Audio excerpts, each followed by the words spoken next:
And we're on. Hi YouTube, my name is Adrian, this is Bernard. We're doing our first video together, and this is going to be the introduction of Bernard, talking about his experience with UFOs. And hello Bernard. How you doing? I'm doing good. Good, good. Tell the viewers of YouTube a little bit more about yourself. Starting from where, though? Where would you want me to start? A little bit about your life, growing up, how you got into UFOs. Well, if I start, I'm gonna have to start by telling you what I'm going to tell you. I only learned when I was about a teenager. Okay. I was told what I'm going to tell you. Okay. My mother, African American, at the age of 16, became pregnant, and my mother's two sisters, which is my aunts, kept it secret from their father. When I was born in 35, I was put into a foster home. How soon it was, I don't know, but I know I was young, baby like.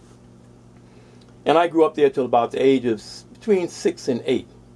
Then some people came to my house. This was in Queens. I was raised up in Queens, Jamaica. Some people came to my house, the house that I was living in, and the people that I was living with said that they were my real family, and that they had come to take me back with the rest of them. And of course, that was something kind of hard to go through. But I was led down the stairs of the house to a cab, waiting on the outside. And when I got outside, they let my hand go to put me in the cab, and I broke away. And I ran down the sidewalk. Someone ran, caught me, brought me back to the cab, put me in the middle. Off we went. I remember going over a bridge, and I tried to get out of the car, and they held me back. Eventually, I got to what we call Harlem, 118th Street. And I was taking up a flight of stairs. I never saw the buildings like that before, like 5 stories. Took me into the building up to the 2nd floor, and I went in. There was a little dog there, and they assigned me a room right across from the kitchen. I settled in as I was growing up. I had little problems. I ran away about maybe 3 times, and eventually they brought me back home. But then when I settled in, by the time I got to the age of 17, they found out I wasn't going to school like I should have been. One of the truant cards got through. And my parents confronted me when I got home and said, if you're not going to go to school, you're going to have to go get yourself a job, or you're going to have to go into services. I don't know whether they said the Army or Armed Services. And what year was this? This was in 52. I had just turned 17 in January of 52. And myself and 2 of my friends, we decided to join the Army to get off the streets. 2 of us were 17, 1 was 18. We went up to 125th Street, right up over the Apollo 3, the theater. There was a recruiting station. Excuse me. And we signed up, and we told the guys there we'd like to stay together as long as we possibly could. We took our basic training, 16 weeks of basic training in Indiantown Gap, Pennsylvania. After our 16 weeks, we had orders. I was to go to Korea, my 18-year-old friend was to go to Korea, and my 17-year-old friend was to go to Germany. We came home for a short stay, then we shipped out.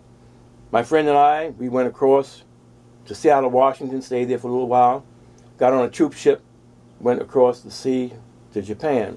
And like I said, I never knew there was so much water. Seeing all this water, I think it was 14 days that took for us to cross the sea. Then we got to Japan, we had to spend about maybe a week and a half there. We had to go what they call processing. I was sitting, that means getting our weapons and things like that. And of course somebody had to write out papers about our allotments, whether we wanted more money to go home, since we were getting more money in a foreign country.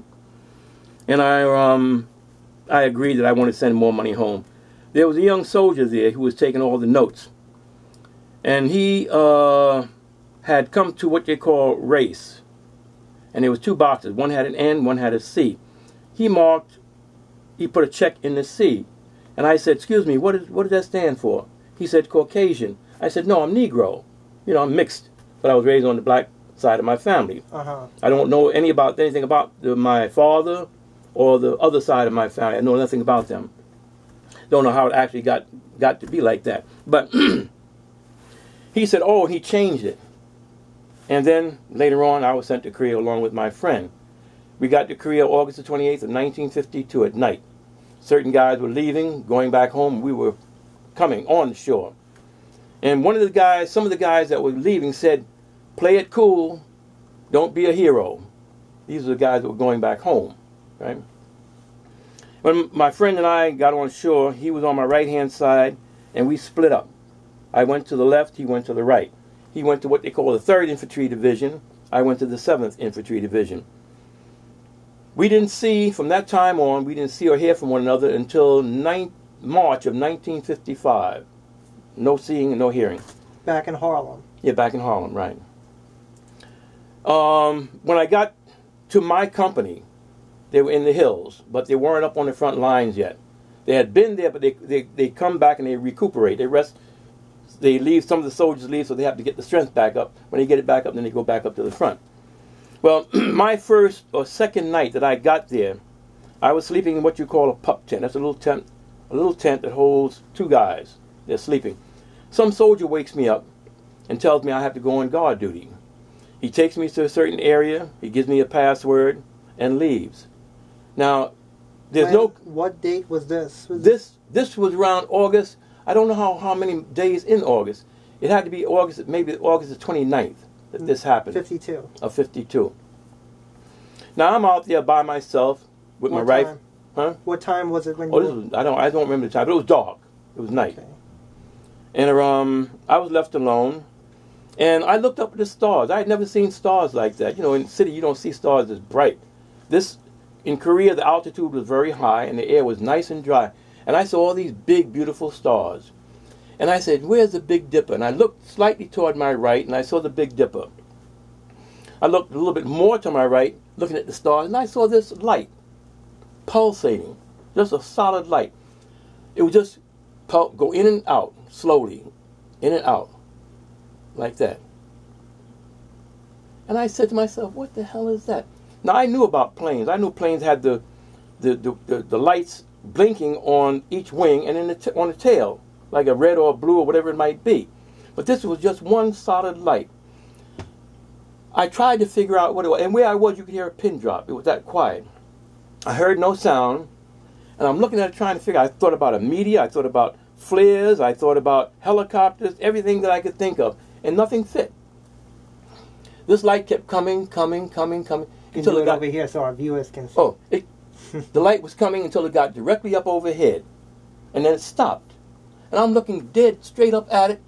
And I say, what the hell is that? And now I'm 17. I knew nothing about what you call flying, so I never thought of these things. And you never heard about Roswell? No, I knew nothing. I didn't even think about anything. Have you ever thought about aliens? No, nothing of that sort. Ever seen any movies? Or no, my thing was in sports. I knew nothing about any of these things. But this light stopped right up overhead. It was pulsating, in and out. And what was the color? It was like a yellowish, a dull yellow, almost like that, but a little bit the color of that lamp over there, the yellowish. But you don't see that. But it was a little bit. Yes, our viewers can't see. A little bit lighter than that. So would it be like a kind of a neon yellow?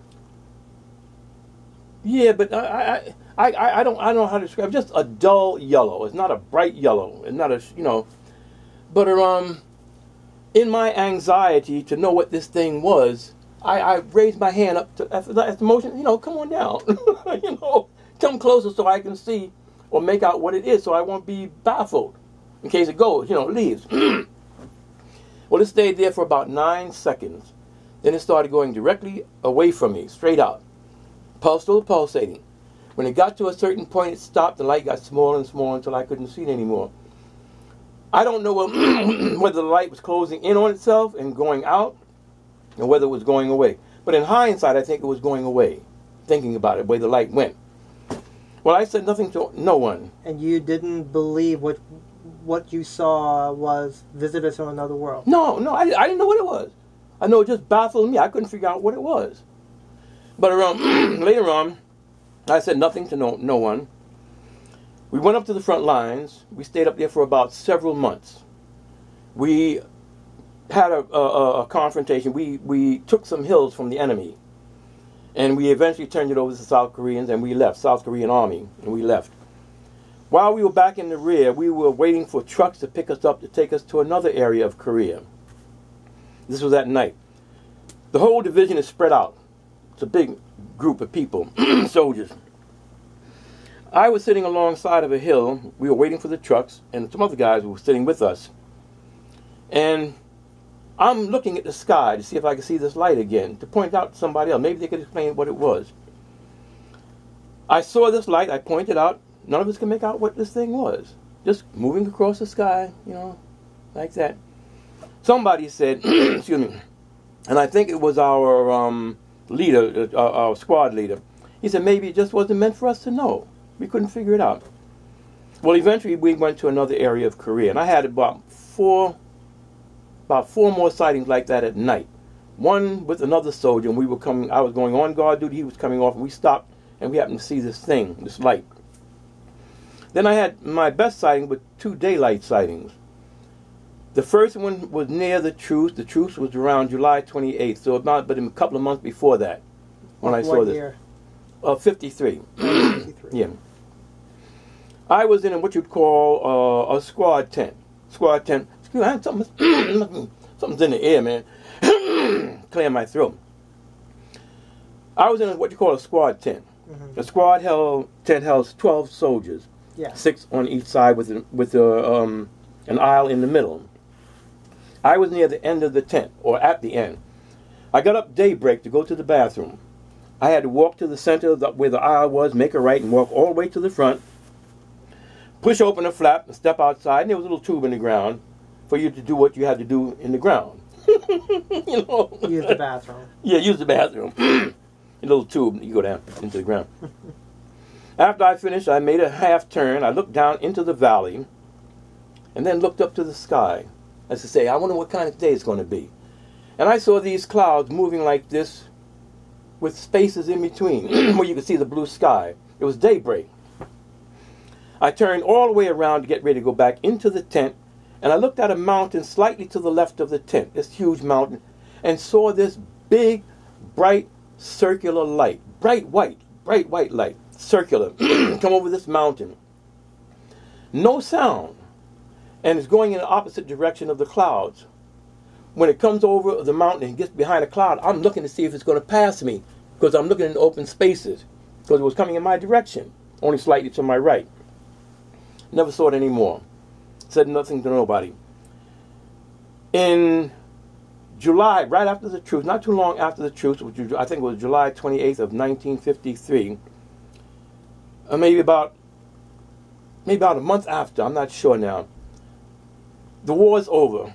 Myself and another soldier and others are coming down early in the morning to go to eat breakfast. We came down from a mountain. When we got to the bottom, we had to make a left and walk a certain distance, then make a right, and cross what you call a small stream of water with little rocks on the water running to an open area. So just you and the other officer? Yeah, just me and another soldier. He wasn't an officer, just me and another soldier. But there was others, but we were walking together. Right? When we got down to the bottom of the hill and made our left to walk, and started walking, from behind this hill, it had a little dip to it, came this little ball of light, coming directly at us, zigzagging like this. It made an abrupt left turn, went over to where we were going to eat, but further over to the left where the bushes were. Where we were going to eat was an open area. Mm-hmm. When it went down behind the bushes, it could have been no higher than this table. It's that high. We couldn't see it. So how high in feet do you think it was? The bushes? Maybe about 4 feet? No, maybe about about 4 feet. About 4 feet, okay. If that. Yeah, about 4 feet. And when we went to eat, we never saw that object leave from that area. I mean, we don't go into areas we're not familiar with, because we don't know if there's mines in the area or what. But as long as we sat there, we never saw whatever it was leave. When I came back to the United States, which was in September of 53, I had some other experience, but when I got out of the service, I wanted to know, I started studying up on the subject of these strange things in the sky. Not to interrupt you, go ahead. Bernard. during the sightings you had in Korea, for you know, some people who are probably questioning on YouTube, were you drinking at any point or any? No, man, I didn't drink. Okay, so you're perfectly coherent. I didn't drink. No, I didn't drink. Okay. I wasn't no drinker. Right. I might have smoked a little bit. I smoked a cigarette a little bit.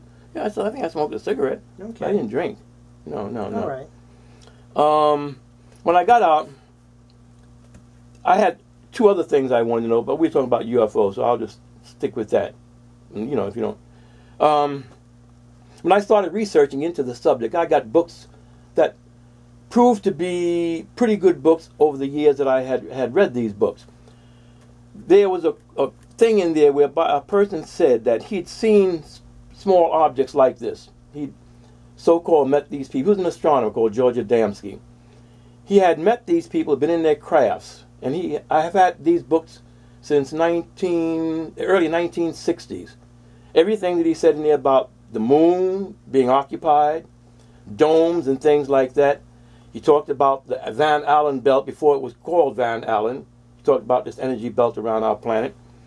And he said he saw on this craft disc on rails. And he said they went from like the size of a basketball to about 12 feet in diameter. I guess it would go in diameter? Yeah. Well, he said these things, when they are released from the mother ship, when they go down, they pick up languages. Like if we're sitting and we see something, and you have one language, I have another. We see the same object, but your language describes it in your way, and I describe it my way. They say they're able to pick up the vibrations that this ball of light receives. It's a technical, some sort of technology. It can pick up the rates of vibrations of people and everything and sends it back to a mother ship. Well, over a period of time, I learned more about these things and these subjects, and UFOs. But I have got some pretty good books on it. Pretty good library on the subject. So do you believe that the UFO sightings that you have had in Korea, do you believe that they're visitors from another world? Or do you well, now I do. Oh, yes. In my 58 years, I'm not going to study something 58 years that didn't have something really attracting me to it. I've been studying it for 58 years, and the history of this goes back thousands of years. They find stone structures with all these different sightings, different drawings of flying vehicles. Even in the 15th century, where they had drawn pictures of Mary, the Mary Magdalene. In the background, they showed a craft in the sky. So something. It seems that this has been going on for thousands, maybe millions of years. That these people have been coming and going. Yes, but especially with the Sumerians. Yeah. The Anunnaki. Right. Yes. There's a whole lot of information. Not only that, I tell people if they want to find out really about these things, Google the astronauts. And the Apollo 11 mission. Yes. They'll tell you what's going on. They can't put it in the newspaper. They're national security. They can't do it. But there are those who are turning what do you call them? Not turncoats. When they whistleblowers. Whistleblowers. They're fed up with it, and they're trying to get it to the public. But we're being visited. No doubt about it. What other fields has the study of UFOs taken you into? Well, when I got out, I had two other things that I was interested in. That was in the subject of death. Seeing soldiers, not intelligence. All of a sudden it just stopped. No more. I couldn't grasp it. I couldn't understand how a person could be alive one minute and all of a sudden dead, and that's it. There had to be more to it. That stuck in my head. Also witnessing mass hypnosis in a service club that I was in charge of. I saw something done by a soldier that he couldn't do in his normal waking state.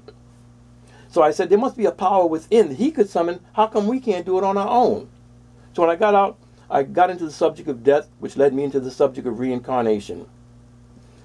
The power that resides within, started learning about the soul that's within us, that has access to certain powers because it's a part of the universe. And then it led me, eventually, I have to say I started in 55 reading books. When it got to 1961, I was a little, somewhat satisfied, but not enough. The things that I read seemed to make sense, but I had no proof. I didn't really know. Then I started taking voice lessons at a studio, a music studio, and I met a young lady there. And we got sort of tight. And she introduced me into to an organization that I got into in 1961 and have been a member ever since. And that's been about 52 years I've been a member of this. And fortunately, being in this order, I had exercises that I had to perform to be able to develop certain parts of me. And then I had out-of-body experiences. Okay. So I know there's no such thing as death. And what order is this? This is the Rosicrucians. Okay. Yeah, the Rosicrucian order. Yeah. Do you belong to any other? I belong to the Masons, two different groups of Masons. I belong to two or three more orders. Yeah. There's a lot of people who would say that there's a negative or a bad vibe that surrounds these secret societies and orders. What do you say to that? There may be some. There may be some. I've been a member for 52 years. The Debussy, Rembrandt, Einstein, Isaac Newton, Dalton, Faraday, many, many, many great minds were members of Socrates, Pythagoras, were members of this ancient order. It goes way back into ancient Egypt, what they call the mystery schools. It's very, very old, and it contains knowledge that is far in advance of out-of-body scientists. That's what made these others so outstanding. The others weren't members, they were, and they learned certain things that the others didn't learn. Do you believe a lot of this knowledge that was passed through, do you believe that they came from extraterrestrials? Yes, I do. Yes. I believe that, from what I have learned, that higher civilizations have come down to help the civilization so they could evolve in the right way. And there were certain select groups that were given a particular knowledge that would be protected by this group for future generations, because not everybody's ready for it. You know, we get to where we go into our schools and our religions and we accept without question what they say, and we close our minds to anything else. You know, that's what I found. It's a great order. It's really fantastic. Well, we'll definitely do some videos about, you know, certain other subjects that we've discussed here, you know, touched on. As far as what's going on in the world now with a lot of the problems that we're going through, what's your take on it? Oh, we're not being taught correctly. We're sort of controlled. It's something has been set up in our system to control the people, to control their minds. The religions have been a failure, because religion has been around for a long time, and it's supposed to set up a frame of mind, things that we learn that make us better people. Yet we are warring, we're still killing one another, we're doing all kinds of wrong things. So they failed in their duties, and that's because they don't have the proper teachings. What was taught earlier has been taken out during the Roman Empire, and that had to do with reincarnation and karma. If people knew these things, they wouldn't do what they do, because they know they have to face it again. Some sort of, how do you say, trials and tribulations that they would have to go through. See? But that was one of the other things that I'd gotten into. Reincarnation. What do you believe what it will take to change problems we're going through in the United States and other nations right now? Mankind has to get tired of the things that he's going through and turn to something else. Not only that, the governments can't do anything. They seem to fall in line with the powers that be. So they're going to have to eventually turn their attention to something else of a higher nature. People who have advanced knowledge, who can help us get through the problems that we're going through. And that's going to be some from above somewhere. These people who are trying to get our attention. Once we get tired of our government and say, well, let's see what they have to say. Let's greet them. Let's be friends with them. Then maybe these changes will come about. And I look forward to, and I know our viewers will get to hear stories of a possible encounter with an extraterrestrial that you've had, that you believe that it might possibly be one. Yeah, yeah. So we look forward to hearing about that and other things that we've touched on a little bit. Anything else you want to say to the viewers? No, just keep an open mind.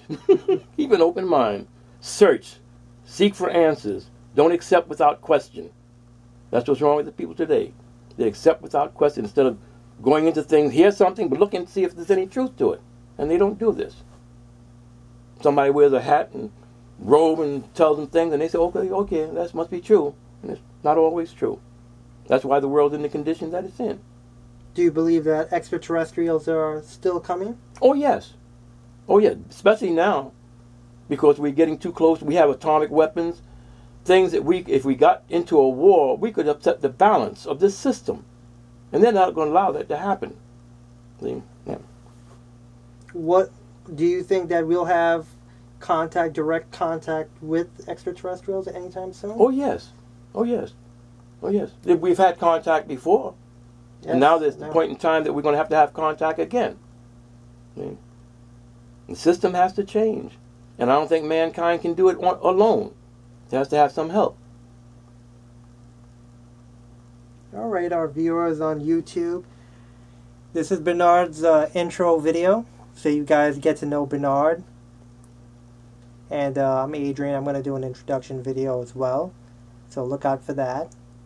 And thank you for watching, and I hope you enjoy this video and the other ones we're going to put up. Thank you.